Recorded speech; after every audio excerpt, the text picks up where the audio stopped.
What's up, guys? This is just a little overview of baits I use during the winter. Gotta go quickly, camera battery's dying. I got my Huddlestons and F18 glide bait from Killer Instinct. It's a good bait. It's a glide bait, so the way it swims is it glides side to side. It's like that.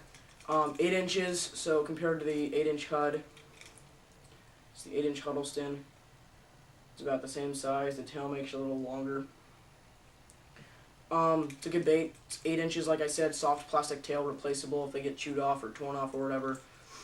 It comes with good hooks. It's a great bait. I recommend not changing out the hooks because I believe they're ST41s, which are really good.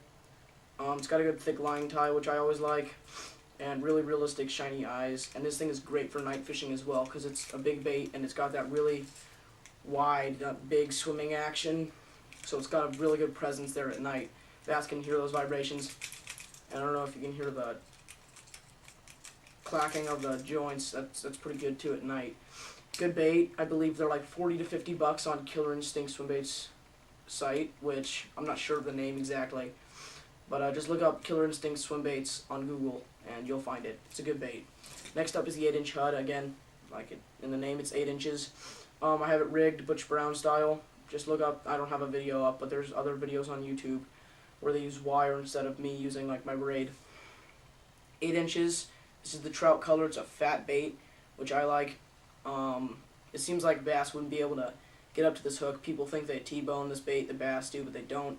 They either suck down the head or they'll suck down the tail, which oftentimes they'll end up swallowing the tail. Good bait. It just swims very subtly. Little nice tail wag. Just kind of like that, basically. It's a good bait. I might rig another hook so it comes back here just behind the dorsal fin.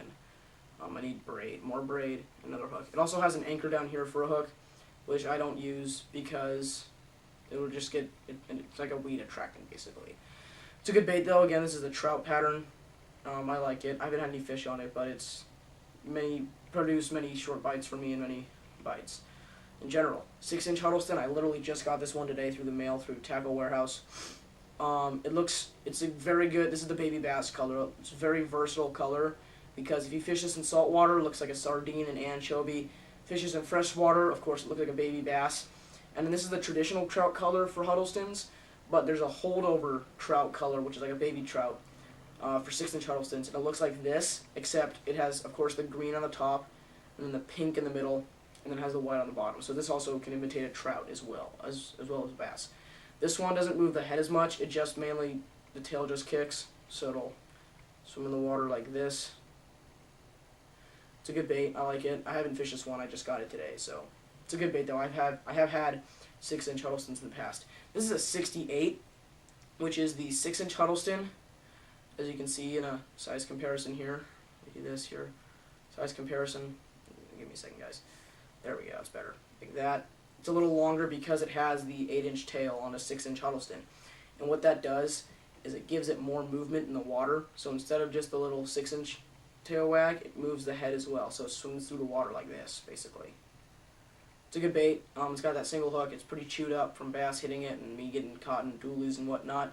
It's a good bait though. This thing, my cousin's caught 1 pound of bass on this thing before, and I've got a friend who caught a 12 on it once. I have a friend who's caught half-pound bass on this before and a 10 on it. These bass, a lot of people think the small bass won't eat these, but the smaller bass will. Yeah, and like I said, I've had friends who've caught half-pounders on these and 12-pounders on these. Next up are the minnows, the Huddleston weedless minnows. These are great baits for any fish from about a quarter of a pound. I use this one in salt water. I haven't caught anything on this one yet though. This is a Phantom hologram color. I believe it's hologram. I'm not sure. And this is the AU color.